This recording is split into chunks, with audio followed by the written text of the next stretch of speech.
नमस्कार,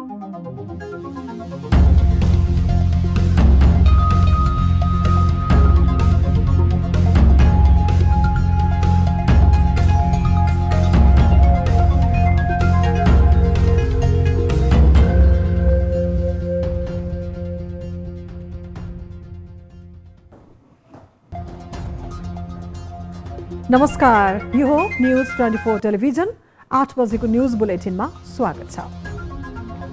ढिलो न्याय दिनु न्याय नदिनु सरह हो, यो कानुनको सर्वमान्य सिद्धान्त नै हो। प्रधान न्यायाधीश चोलेन्द्र शमशेर राणामाथि महाभियोग दर्ता भएको छ। उनी निलम्बित छन्। यसको छिनोफानो संसदबाट हुनेछ। यो प्रकरणमा संसद न्यायालय हो। प्रधान न्यायाधीश विरुद्ध लागेका संगीन आरोपको छिटो छिनोफानो हुनै पर्छ। आरोप लगाउने र लामो समयसम्म त्यसको प्रक्रिया नथाल्नु इमानदारी होइन। त्यसैले संसदले महाभियोग प्रकरण टुङ्गो लगाउन ढिलाइ गर्नु हुँदैन। यता मुलुकमा स्थानीय निर्वाचनको घोषणा भइसकेको छ, तर दलहरूको ध्यान निर्वाचनमा छैन। निर्वाचन लोकतन्त्रको प्राण हो। यो मान्यता सबैभन्दा धेरै दोहोर्याउने नेताहरू नै हुन्, तर निर्वाचनप्रति दल र नेताहरू अपेक्षित रूपमा सक्रिय देखिएका छैनन्। सबै दलहरू आन्तरिक विवाद र कलहमा रुम्मलिएका छन्। निर्वाचनलाई प्राथमिकतामा राख्न अझै सकेका छैनन् दलहरूले। स्थानीय तह निर्वाचन संसदीय भन्दा अलि बोझिलो हुन्छ। धेरै उम्मेदवारलाई मतदान गर्नुपर्ने हुन्छ।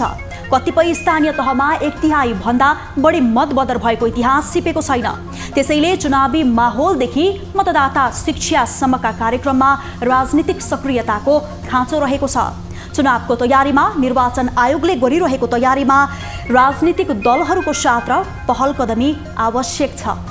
अब न्यूज बुलेटिनका हेडलाइन्स। प्रधान न्यायाधीश राणा विरुद्धको महाभियोग प्रस्ताव अघि बढाउन सत्ता गठबन्धनको अनौठो उदासीनता।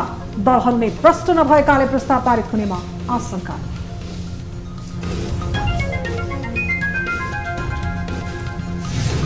नजिकै गरेको स्थानीय निर्वाचनतर्फ दलहरूको ध्यान पुगेन।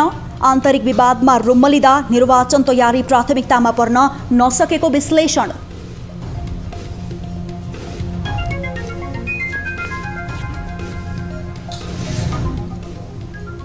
रामेछाप र दोलखा जिल्लाको सीमा विवाद जटिल बन्दै पर्यटकीय क्षेत्रको सीमामा दुवै पक्षले दाबी नछोड्दा समाधानको खोजी कठिन रहेको निष्कर्ष। दोलखाको भूभाग रामेछापमा रहेछ, 32 सर्वेको आधारमा यति रहेछ भने हामी स्वीकार्न तयार हौँ। शेयर बजारप्रति अनुदार रहेको आरोप लागेका अर्थमन्त्री जनार्दन शर्माको युटर्न। बजार सुधारका लागि 11 बुँदे निर्देशन जारी। निर्देशन कार्यान्वयन हुनेमा भने आशंका। कार्यान्वयन अविलम्ब होस् र अर्थमन्त्रीज्यूले पनि के भन्नुभएको छ भने यस्ता गुनासाहरू मैले सुन्नु नपरोस्। र भारतीय प्रधानमन्त्री मोदी र रुसी राष्ट्रपति पुटिन बीच भिडियो संवाद। युक्रेनमा फँसेका भारतीयको उद्धारमा सहयोग गर्न मोदीको आग्रह। रुसको सकारात्मक जवाब।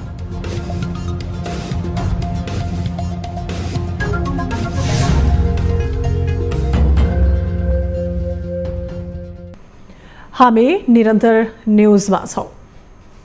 राजनीतिक दलहरूको वास्तविक परीक्षण चुनाव हो।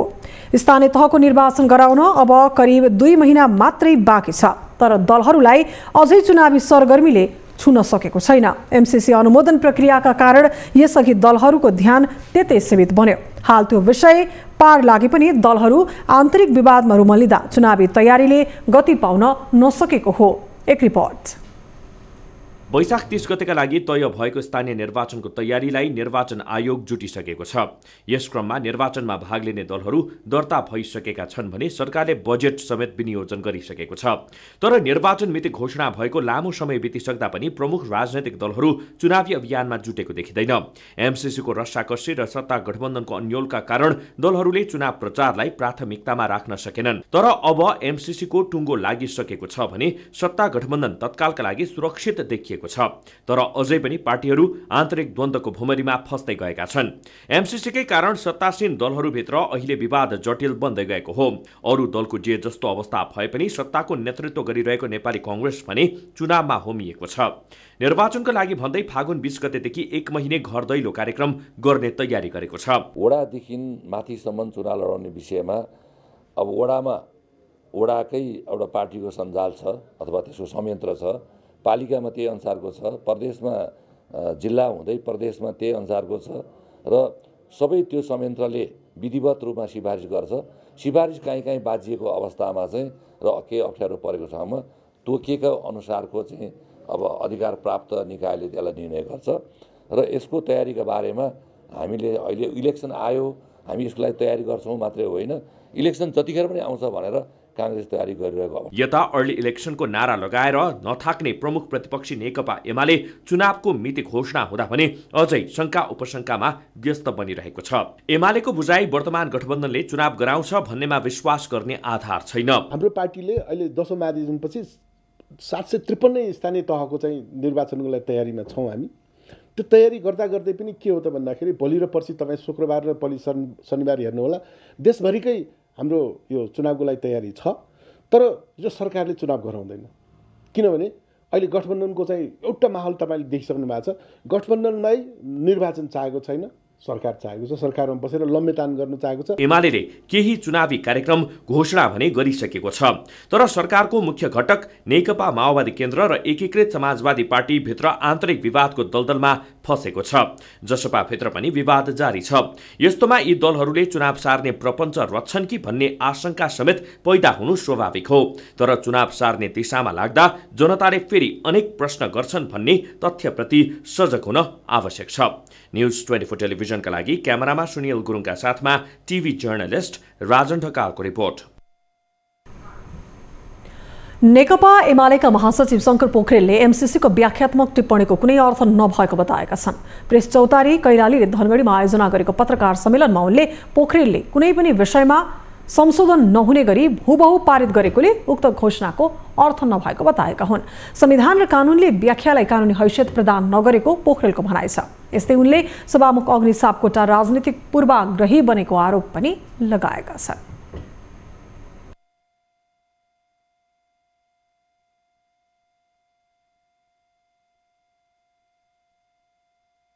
अनैतिक काम गर्ने मान्छे सभामुख हुन सक्दैन, किनकि सभामुख भने त सम्माननीय पद हो नि, सबैका लागि स्वीकार्य पद हो।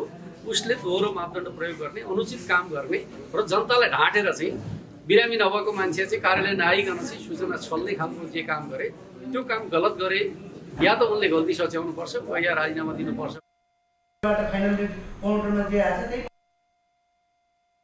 अगाडि नबढाएको भन्दै एमालेले सभामुख अग्निप्रसाद सापकोटाको आलोचना गर्ने गरेको थियो। सरकारको बिजनेस सभामुखले रोक्न नमिल्ने एमालेको अडान थियो। यस्तै उनले नेता भीम रावलको कार्यशैलीप्रति असन्तुष्टि राखे। उनले पार्टीको सिद्धान्त विपरीत काम गरिरहेको भन्दै रावलको आलोचना समेत गरेका छन्। नेकपा एमालेका नेता भीम रावलले स्वाधीनताका लागि सबै देशभक्त एक हुने र मोर्चा बनाउने विषय सकारात्मक रहेको टिप्पणी गरेका छन्। बिहिबार काठमाडौँमा नेकपा एमाले अछाम काठमाडौँ सम्पर्क मञ्चको 11औं सम्मेलन उद्घाटन गर्दै नेता रावलले सो कुरा बताएका हुन्। उनले नेपाल कम्युनिस्ट पार्टीका महासचिव नेत्रविक्रम चन्द विप्लव र प्रवक्ता खड्गबहादुर विश्वकर्मासँग भेटवार्ता भएको र सबै देशभक्त एक हुने र मोर्चा बनाउने उनीहरूको प्रस्ताव सकारात्मक रहेको बताए। त्यस्तै उनले राष्ट्रघाती एमसीसी पारित गर्ने दलहरूका नेतालाई जनताले आगामी चुनावमा मूल्याङ्कन गर्नुपर्ने आशय व्यक्त गरे। उनले एमसीसी पारित भएसँगै नेपालको आत्मनिर्णयको अधिकारमाथि गम्भीर धक्का लागेको धारणा राखे।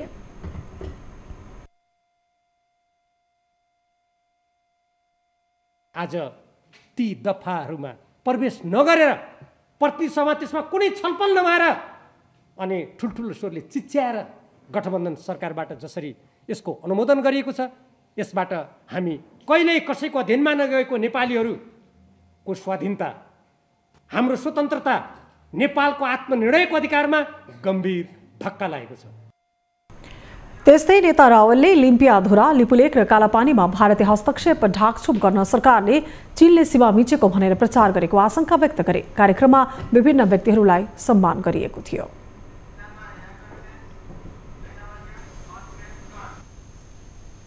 हामी निरन्तर न्यूजमा छौं।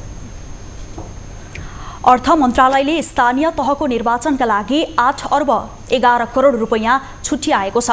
निर्वाचन आयोगले 8 अर्ब 95 करोड रुपैयाँ बजेट माग गरेकोमा केही शीर्षकको बजेट घटाएर मन्त्रालयले 8 अर्ब 11 करोड बजेट छुट्याएको हो। आयोगले माग गरेको मध्ये सूचना प्रविधि, मतपत्र ढुवानी र विद्युतीय मतदान मेसिन लगायतका शीर्षकमा बजेट नदिएको हो। मतपत्र ढुवानी हवाई जहाजबाट समेत गर्न भएपछि सरकारले नै सेनासँग समन्वय गर्ने भएकाले बजेट निकासा नगरिएको अर्थ मन्त्रालयले जनाएको छ।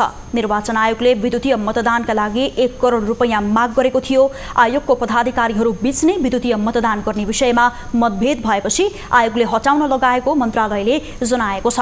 पदाधिकारी बीचमै एकमत नरहेको भन्दै आयोगले मतपत्रबाटै निर्वाचन गराउन 700 मेट्रिक टन कागज खरिदका लागि टेन्डर समेत गरिसकेको छ। आयोगले गठन गरेको उच्च स्तरीय विज्ञ टोलीले स्थानीय तहको निर्वाचनमा विद्युतीय मेसिनबाट मतदान गराउन सुझाव दिए पनि आयोगले कागजी मतपत्रलाई नै प्राथमिकता दिने भएको हो।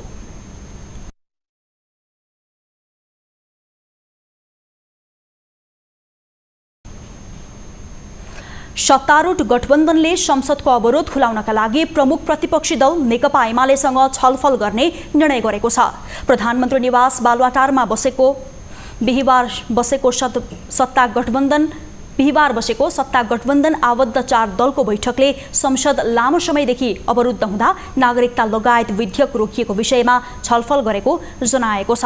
बैठकले यसबारे एमालेसँग छलफल गर्ने निर्णय गरेको सञ्चार मन्त्री ज्ञानेन्द्र बहादुर कार्कीले जानकारी दिएका छन्। त्यस्तै बैठकमा प्रधानमन्त्री शेरबहादुर देउवाले एमसीसी सम्झौता संसदबाट अनुमोदन गर्न सहयोग गरेकोमा नेताहरूलाई धन्यवाद समेत दिएका थिए। बैठकमा सरकारका नियमित कामकारबाही, स्थानीय निर्वाचनको तयारी, राजदूत नियुक्ति र संसदका नियमित कामबारे छलफल भएको हो। मुलुकमा राजनीतिक स्थायित्व दिनका लागि गठबन्धनको आवश्यकता रहेको विषयमा सबै दल एकमत रहेको मन्त्री कार्कीले बताए।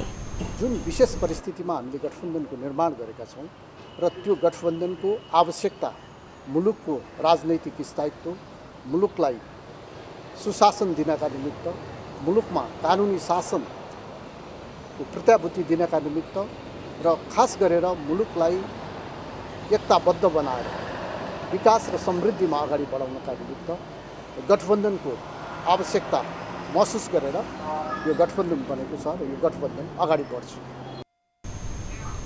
बैठकमा प्रधानमन्त्री देउवा, नेता रामचन्द्र पौडेल, महामन्त्री गगन थापा, नेकपा माओवादी केन्द्रका अध्यक्ष पुष्पकमल दाहाल, नेकपा एकीकृत समाजवादीका अध्यक्ष माधव कुमार नेपाल र जसपाका अध्यक्ष उपेन्द्र यादव सहित उच्च स्तरीय राजनीतिक समन्वय समितिमा संलग्न नेताहरू सहभागी रहेका थिए।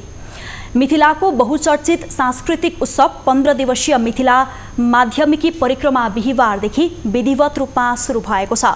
धनुषाको मिथिला बिहारी नगरपालिका स्थित ठेरा कचुरीमा रहेको मिथिला बिहारी मन्दिरबाट निस्केको रामसीताको डोला जानकी मन्दिरमा दर्शन गराएर जनकपुर धामको दक्षिणी ढोकामा रहेको हनुमानगढीमा पुगेपछि परिक्रमाको विधिवत सुरुवात हुने परम्परा रहेको छ। नेपाल र भारतका गरी 133 किलोमिटर लामो यस पैदल यात्रामा हजारौं श्रद्धालु सहभागी भएका जानकी मन्दिरका महन्त राम तापेश्वर दास वैष्णवले जानकारी दिएका छन्। उनीहरू शुक्रबार बिहान भारतको कल्याणेश्वर पुग्नेछन्। त्यहाँ विश्रामपछि सहभागीहरू भारतकै गिरिजास्थान मटिहानी, नेपालको जलेश्वर, मडै, ध्रुवकुण्ड, कञ्चनवन, छिरेश्वर, पर्वता, धनुषाधाम, औरही, करुणा, बिशौल हुँदै फेरि कल्याणेश्वर र फागुन पूर्णिमाको दिन जनकपुर धाम फर्किनेछन्। नेपाल भारत दुवै मुलुकको धार्मिक, सांस्कृतिक एवं पारम्परिक सद्भावका प्रतीक बनेको परिक्रमा यात्राको क्रममा नेपालमा 13 तथा भारतमा 2 गरी 15 विश्राम स्थल रहेका छन्।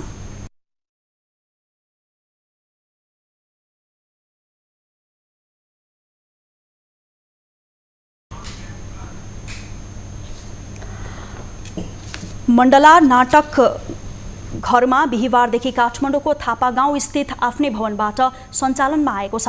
बिहिबार उपराष्ट्रपति नन्दबहादुर पुनले मण्डलाको नयाँ भवनमा उद्घाटन गरेका छन्। 200 सिट क्षमताको ठूलो अडिटोरियम र 70 सिट क्षमताको बाल नाटकघर निर्माण गरिएको छ। 30 आना जग्गालाई भाडामा लिएर मण्डलाले आफैले भवन निर्माण गरेको हो। उद्घाटन कार्यक्रममा उपराष्ट्रपति पुनले साहित्यले समाजको चित्रणका साथै समाजलाई सही रूपान्तरण गर्न सक्ने बताएका छन्। साहित्य समृद्धितर्फ अग्रसर हुनुपर्ने भन्दै उनले मुलुकको परिवर्तनमा यस क्षेत्रले पुर्याएको योगदानको चर्चा समेत गरेका छन्। नेपालमा नाटकको इतिहास लामो रहेको र यसलाई निरन्तरता दिनु उत्तिकै चुनौतीपूर्ण रहेको उनको भनाइ छ। नाटक क्षेत्रको उत्थानका लागि सरकारले आफ्नो पहललाई अझै विस्तार गर्नुपर्दछ। नेपाली सङ्गीत तथा नाट्य प्रतिष्ठान अन्तर्गतका विभाग मार्फत नृत्य तथा नाट्य महोत्सवहरू त भइरहेकै छन्। यतिले मात्र पुग्दैन र निजी क्षेत्रबाट खुलेका र व्यावसायिक काम गरिरहेका नाते समूहहरूसँगको समन्वयमा काम बढाउँदा अझै प्रभावकारी हुन सक्छ। सन् 2009 देखि अनामनगरमा मण्डला नाटकघर सञ्चालन हुँदै आएको थियो। निरन्तर ओह्रालो लाग्दै कमजोर बनेको शेयर बजारप्रति अर्थमन्त्रीले सकारात्मक प्रतिक्रिया दिएका छन्। नीतिमा अनुदार रहेका अर्थमन्त्री शर्माले पुँजी बजारलाई लगानीकर्ताको हित हुने गरी काम गराउन निर्देशन दिएका हुन्। उनको निर्देशनलाई यति बेला सकारात्मक रूपमा व्याख्या गरिएको छ। राम्रो निर्देशन भए पनि कार्यान्वयनप्रति भने आशंका गर्ने थुप्रै ठाउँ रहेका छन्। एक रिपोर्ट। अर्थमन्त्रीको रूपमा जनार्दन शर्मा आएसँगै पुँजी बजार सशंकित बन्ने अवस्था बन्यो। विगतमा माओवादीबाट अर्थमन्त्री बनेका डाक्टर बाबुराम भट्टराईले अनुदार नीति अख्तियार गर्दा पुँजी बजार धराशायी बनेको थियो। सोही कारण शर्मासँग पनि बजार डढाएको थियो। उनले भाषणमा पटक पटक शेयर बजारप्रति चासो रहेको बताए पनि व्यवहार भने फरक आउने गरेको छ। सोही कारण शेयर बजार कमजोर बन्दै गएको छ। तर हाल भने उनले पुँजी बजारप्रति सकारात्मक प्रभाव पार्ने काम गरेका छन्। धितोपत्र बोर्डलाई 11 बुँदे निर्देशन दिएर उनले शेयर कारोबारमा देखिएका समस्या समाधानमा चासो दिएका हुन्। साना लगानीकर्ताको हित, सर्ट सेलको व्यवस्था, शेयर धितो कर्जा, insider trading, over the counter बजार लगायत विषयमा सुधार आउन अर्थमन्त्री शर्माले निर्देशन दिएका हुन्। शेयर बजारप्रति अनुदार रहे पनि अर्थमन्त्री शर्माले दिएको निर्देशन सकारात्मक रहेकाले यसलाई कार्यान्वयन गर्नुपर्ने लगानीकर्ताको भनाइ छ। अर्थमन्त्रीज्यूले बोलाएरै पत्रकार सम्मेलन मार्फतै उहाँहरूलाई चाहिँ यी कार्यान्वयन गर्नुहोस् भनेर दिनुभएको छ। यो असाध्यै राम्रो छ र सँगसँगै यो काम राम्रो हुँदाहुँदै पनि मेन कुरा चाहिँ कार्यान्वयन हुनु पर्यो। कार्यान्वयन पक्षलाई हामीले किनभने यो 2-3 वर्ष 4 वर्ष अगाडिदेखि नै उठिसकेका धेरै मागहरू हुन्, अहिलेसम्म कार्यान्वयन भएको छैनन् र यो कार्यान्वयन अविलम्ब होस् र अर्थमन्त्रीज्यूले पनि के भन्नुभएको छ भने यस्ता गुनासाहरू मैले सुन्नु नपरोस्, तपाईहरु मार्फत अविलम्ब कार्यान्वयन होस्। पुँजी बजारमा पहिले नरहेको सर्ट सेललाई पनि यो पटक समावेश गरिएको छ। पूर्वाधार विकास नयाँ उद्यमलाई प्रवर्धन गर्ने उद्देश्यले पुँजी बजारमा लगानी विस्तार गरिनुपर्ने उल्लेख गरिएको छ। यो विषय समग्र क्षेत्रका लागि हितकारी नै रहेको विश्लेषण गरिएको छ। नीतिगत कुराहरू बिना चाहिँ मार्केटको चाहिँ डेभलपमेन्ट चाहिँ हुँदैन भन्ने जुन चाहिँ सोच आयो, यो चाहिँ वास्तवमा आफैमा चाहिँ राम्रो कुरा हो र यसलाई चाहिँ अब कस्तो भयो भने तपाईको चाहिँ यो कुराहरू आउने निर्देशनहरू दिने तर चाहिँ इम्प्लिमेन्टेसनको पार्टहरू चाहिँ हेर्नुपर्ने हुन्छ र अब यो जुन चाहिँ पोजिटिभ सोचका साथ चाहिँ आएको छ त्यसलाई यदि यो भोलिका दिनहरूमा चाहिँ जसले कार्यान्वयन गर्ने हो, कार्यान्वयन गर्ने पक्षले चाहिँ अलिकति इमानदार भएर समयमा चाहिँ गरिदियो भने डेफिनेटली यसले चाहिँ ओभरअल बजारलाई चाहिँ राम्रो गर्छ। अर्थमन्त्री शर्माले पुँजी बजारलाई दिएको निर्देशनले सकारात्मक सुधार ल्याउने अपेक्षा गरिएको छ। यो विषयमा शेयर दलाल र लगानीकर्ताहरू पनि सकारात्मक नै देखिएका छन्। तर आगामी दिनमा थप हुने नयाँ स्टक एक्सचेन्जलाई बल पुर्याउने तरिकाले निर्देशन दिएको हो कि भन्ने शंका पनि व्यक्त गरिएको छ। यो निर्देशनमा लगानीकर्ताले माग गर्दै आएका विषय समेटिएको छ। सोही कारण यसको कार्यान्वयनमा तदारुकता देखाउन आवश्यक छ। न्यूज 24 टेलिभिजनका लागि क्यामेरामा सुनिल गुरुङ र अशोक मानन्द्रका साथमा टिभी जर्नलिस्ट रविन ठकुरीको रिपोर्ट। न्यूजहरू अझै बाँकी छन्, अहिलेलाई ब्रेक।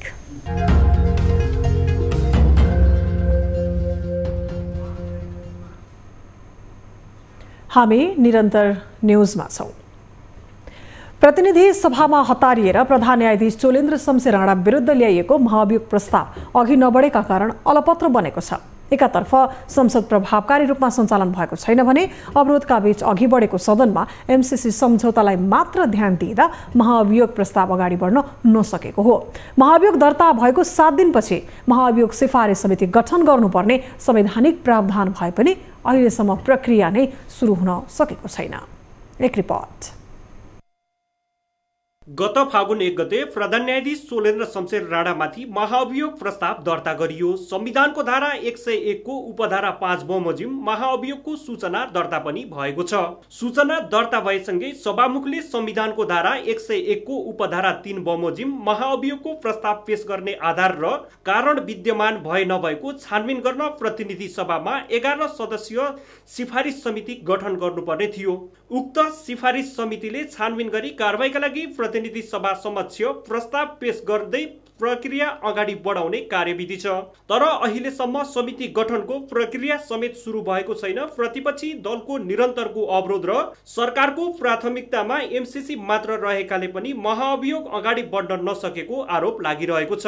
सत्ताको नेतृत्व गरिरहेको कांग्रेस भने यो प्रक्रिया अब सुरु हुनेमा विश्वस्त छ। आउने उसमा अगाडि बढ्छ। अब यो सल्लाह भइरहेछ, किनभने सबै दलको प्रतिनिधित्व हुने भावनाले सबैसित सल्लाह गर्नका लागि अहिले यो समय लिइरहेछौँ र आउने अधिवेशन आउने अब जुन सेसन बस्दैछ अबको बैठकमा यसबारे छलफल हुन्छ। यसले यो प्रक्रिया अगाडि बढ्छ। न्यायालयको विवाद हल गर्न महाअभियोग प्रस्ताव ल्याइएकाले छिट्टै निष्कर्षमा पुर्याउने विषयमा सत्तापक्ष एकमत छन्। हामीलाई के विश्वास छ भने यस्तो एउटा भ्रष्ट, यस्तो एउटा नैतिकहीन, यस्तो एउटा चाहिँ गैर जिम्मेवार र संविधानले दिएको जुन जिम्मेवारी पुरा गर्न नसक्ने अयोग्य मान्छेलाई कुनै पनि राजनीतिक दलले समर्थन गर्छ भन्ने चाहिँ बिल्कुलै लाग्दैन त्यस्तो व्यक्तिलाई। त्यसैले यो त पारित गर्ने गरी ल्याएका हौँ। यो प्रक्रियाबाट अगाडि बढ्छ र चाहिँ यो चाहिँ संसदले मलाई लाग्छ सर्वसम्मतले पारित हुने स्थिति हुन्छ। तर विपक्षी दल नेकपा एमाले भने प्रधान न्यायाधीश राणा विरुद्ध महाअभियोग पारित गर्ने उद्देश्यले नै नल्याइएको आरोप लगाउँछ। महाअभियोग पारित हुनका लागि 2/3 मत आवश्यक पर्ने भए पनि विपक्षी दलसँग कुनै पहल नै नभएको भन्दै एमालेले असन्तुष्टि व्यक्त गरेको छ। महाअभियोग पास हुन 2/3 बहुमत चाहिन्छ, तर उहाँहरू सुटुक्कै हामीले थाहा पाउँछन् कि जस्तो गरेर छापामार शैलीमा महाअभियोग दर्ता गर्नुहुन्छ र अहिलेसम्म उहाँहरूले तपाईहरुलाई कतिको विश्वास लाग्छ? अहिलेसम्म उहाँहरूले छुसुक्क पनि हामीसँग कुराकानी गर्नुभएको छैन र उहाँहरूलाई यो सुरुमै हामीले भनेका छौँ त्यही दिन नै यो महाअभियोग पास गर्नलाई होइन खाली दर्ता गर्नको लागि उहाँहरूले ल्याएको हो। लामो समयसम्म न्यायालय विवादमा मौन रहेको सत्ता गठबन्धनले चलखेल गरेको आशंका गर्दै अकस्मात प्रधान न्यायाधीश राणा विरुद्ध महाअभियोग प्रस्ताव ल्याएको हो। 21 वटा आरोप सहितको सो प्रस्तावमा 98 जना सांसदको हस्ताक्षर छ। तर महाअभियोग पारित गर्न सक्ने सांसद संख्या गठबन्धनसँग नहुनु र प्रक्रिया अघि नबढाउनु बीच सामञ्जस्य रहेको आरोपले बल पाएको छ। यो अवस्थामा महाअभियोगको प्रक्रिया कसरी अगाडि बढ्छ भन्ने प्रश्न हुन केही समय कुर्नुपर्नेछ। न्यूज 24 टेलिभिजनका लागि क्यामेरामा गोपाल पंगेनीका साथमा टिभी जर्नलिस्ट सरोज बस्यालको रिपोर्ट। रामेछाप र दोलखा जिल्लाको सीमा क्षेत्रबारेको विवाद अझै टुङ्गो लाग्न सकेको छैन। दुई जिल्लाको सिमानामा पर्ने धार्मिक तथा पर्यटकीय क्षेत्र सैलुङ क्षेत्रलाई दुवै पक्षले आफ्नो दाबी गरेसँगै त्यहाँको विकास सम्बन्धी काम समेत प्रभावित भएको हो। विवाद समाधानमा लचकता अपनाउनु पर्ने दुवै क्षेत्रका स्थानीय जनप्रतिनिधि नै विवादमा उत्रिएपछि समाधान विमुख हुँदै गएको हो। एक रिपोर्ट। रामेछाप र दोलखा जिल्लाको सिमानामा पर्ने ऐतिहासिक धार्मिक एवं पर्यटकीय क्षेत्र सैलुङ बारेको विवाद अझै निष्कर्षमा पुग्न सकेको छैन। सो क्षेत्रमाथि दुवै जिल्लाको दाबीका कारण समस्या आएको हो। टोपोग्राफिक नक्साको आधारमा सैलुङको 100 थुप्का भएको क्षेत्रको आधा भूभाग आफ्नो क्षेत्रमा पर्ने रामेछापको दोरम्बा सैलुङ गाउँपालिकाले दाबी गरेको छ। 2032 सालको नापी नक्सामा सो प्रमाण रहेको भन्दै सोही आधारमा सीमा कायम हुनुपर्ने अडान दोरम्बा सैलुङ गाउँपालिकाको छ। प्रमाणले प्रष्ट भएको विषयमा समेत दोलखाको तर्फबाट विवाद भएको भन्दै दोरम्बा सैलुङ गाउँपालिकाका अध्यक्ष असन्तुष्ट छन्। दोलखाले अस्तित्वको निम्ति लड्छ भने रामेछापले पनि अस्तित्वको निम्ति लड्छ, सैलुङले अस्तित्वको निम्ति लड्छ भने दोरम्बाले पनि अस्तित्वको निम्ति लड्छ। रामेछापको दोरम्बा सैलुङ गाउँपालिकाको दाबीका बावजुद दोलखाले भने पानी ढलो सीमा कायम गर्नुपर्ने अडान राख्दै आएको छ। विवाद जटिल भएकाले यसलाई तार्किक ढंगले समाधान गर्नुपर्ने दोलखा प्रशासनले जनाएको छ। पानी ढलोले ओगर्छ त्यो भूभाग त्यही गाउँपालिकाको हो। यता सैलुङको साइडबाट पानी ढलो पर्ने सैलुङ गाउँपालिकाको र मेलुङको साइडमा पर्ने मेलुङ गाउँपालिकाको, दोरम्बाको साइडमा पर्ने दोरम्बा गाउँपालिकाको र त्यो माथिको चुचुरो चाहिँ त्यो साझा हिसाबले त्यसको विकास गर्नुपर्छ र त्यो टुप्पोमा बसेर यता र उता हेर्दाखेरि पानी ढलोलाई कायम हुनुपर्छ भन्ने हाम्रो मान्यता हो। सैलुङको सिमाना एकिन गर्न 2077 साल फागुनमा रामेछाप र दोलखा जिल्ला समन्वय समितिले संयुक्त रूपमा नापी विभागलाई पत्राचार समेत गरेको थियो। तर सो विवाद अझै समाधान हुन सकेको छैन। सीमाको एकिन गर्न दुवै जिल्लाबाट धेरै पटक पहल कदमी भएका छन्, तर ती पहल कदमीले अहिलेसम्म कुनै समाधान निकाल्न सकेको छैन। रामेछापको सिमाना छ भन्ने हाम्रो स्पष्ट छ। त्यसमध्येमा पनि हामीले यो 100 थुम्का मध्येका धेरै भूभाग रामेछापको को के भने क्षेत्रमा परेको हामीले स्पष्ट छ। तर त्यसको हिसाबले हामीले यो यदि दोलखाको भूभाग रामेछापमा रहेछ 32 सालको सर्वेको आधारमा यदि रहेछ भने हामी स्वीकार्न तयार हौँ। जसका कारण देशकै एक पर्यटकीय गन्तव्य मध्येको एक सैलुङ कसको भन्ने दुई जिल्ला बीचको विवादले भविष्यमा झन् ठूलो समस्या नल्याउला भन्न सकिन्न। यसलाई दुवै पक्षले संयमताका साथ हल गर्न आवश्यक छ। न्यूज 24 टेलिभिजनका लागि रामेछापबाट टिभी जर्नलिस्ट अनिता थापा मगरको रिपोर्ट। अब हेल्थ न्यूज।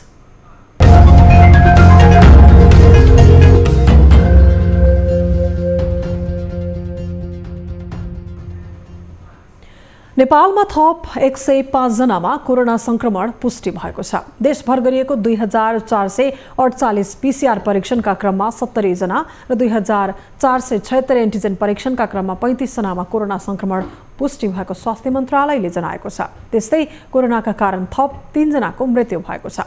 हालसम्म नेपालमा कोरोनाका कारण मृत्यु हुनेको संख्या 11944 पुगेको छ। त्यस्तै थप 320 जना निको हुँदा हालसम्म नेपालमा 9,57,808 जना निको पनि भएका छन्। हाल नेपालमा 7517 सक्रिय संक्रमित आइसोलेसनमा र 106 जना क्वारेन्टिनमा रहेको मन्त्रालयले जनाएको छ।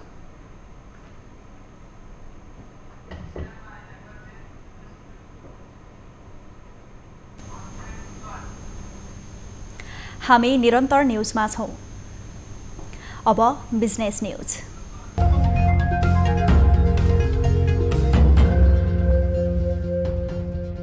नेपाल राष्ट्र बैंकले आन्तरिक रेमिट्यान्स कारोबारमा कडाई गरेको छ। राष्ट्र बैंकले बुधबारबाट लागू हुने गरी आन्तरिक रेमिट्यान्स कारोबारलाई 25,000 रुपैयाँमा सीमित गरेको हो। राष्ट्र बैंकबाट इजाजत पत्र प्राप्त विप्रेषण कम्पनी तथा उक्त कम्पनीका सब एजेन्टका लागि आन्तरिक रेमिट्यान्समा सीमा तोकेको हो। पहिले प्रति व्यक्ति प्रति कारोबार र प्रतिदिन अधिकतम 1 लाख रुपैयाँसम्म कारोबार गर्न पाउने व्यवस्था थियो। यो व्यवस्था बुधबारदेखि लागू गरिएको छ। बाह्य विप्रेषणको रकम भुक्तानीको सीमा भने पूर्ववत रूपमा नै यथावत राखिएको राष्ट्र बैंकले जनाएको छ।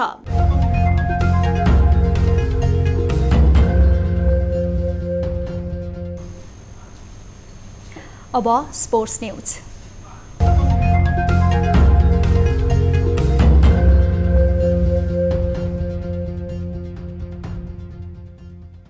चर्च बोइज युनाइटेडले शहीद स्मारक बी डिभिजन लिगमा विजयी सुरुवात गरेको छ।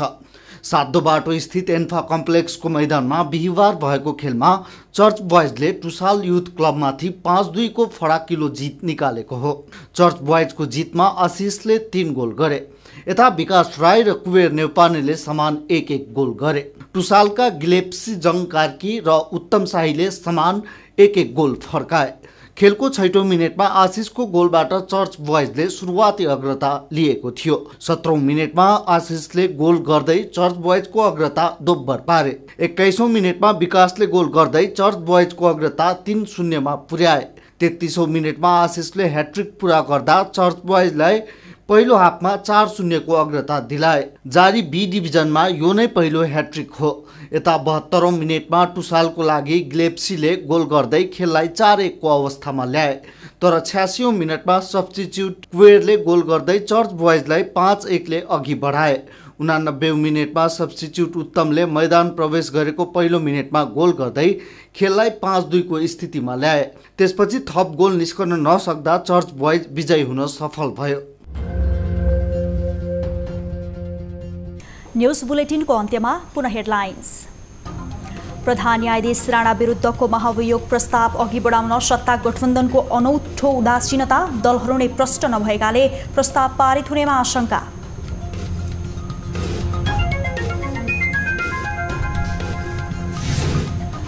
नजिकै गरेको स्थानीय निर्वाचनतर्फ दलहरूको ध्यान पुगेन। आन्तरिक विवादमा रुमलिँदा निर्वाचन तयारी प्राथमिकतामा पर्न नसकेको विश्लेषण।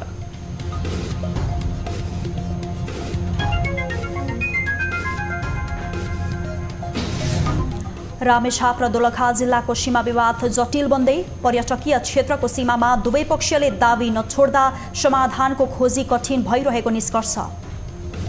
दोलखाको भूभाग रामेछापमा रहेछ 32 सालको सर्वेको आधारमा यदि रहेछ भने हामी स्वीकार्न तयार हौँ। शेयर बजारप्रति अनुदार रहेको आरोप लागेका अर्थमन्त्री जनार्दन शर्माको युटर्न। बजार सुधारका लागि 11 बुँदे निर्देशन जारी। निर्देशन कार्यान्वयन हुनेमा भने आशंका। अविलम्ब होस् र अर्थमन्त्रीज्यूले पनि के भन्नुभएको छ नि यस्ता गुनासाहरू मैले सुन्नु नपरोस्। र भारतीय प्रधानमन्त्री मोदी र रुसी राष्ट्रपति पुटिन बीच भिडियो संवाद। युक्रेनमा फँसेका भारतीयको उद्धारमा सहयोग गर्न मोदीको आग्रह। रुसको सकारात्मक जवाफ।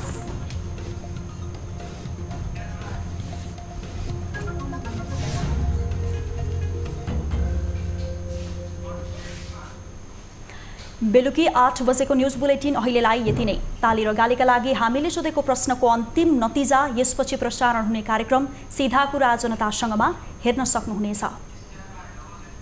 थप न्युजका लागि हाम्रो वेबसाइट www.news24nepal.com हेर्नुहोला। साथै हामीलाई फेसबुक, ट्विटर र युट्युबमा पनि फलो गर्न सक्नुहुनेछ। यस्तै मोबाइल फाइबर र इमेलबाट 24 हेल्प डेस्कमा समस्या र गुनासो राख्न सक्नुहुनेछ। अहिलेलाई बिदा दिनुहोस्। हामी निरन्तर न्युजमा छौं। नमस्ते।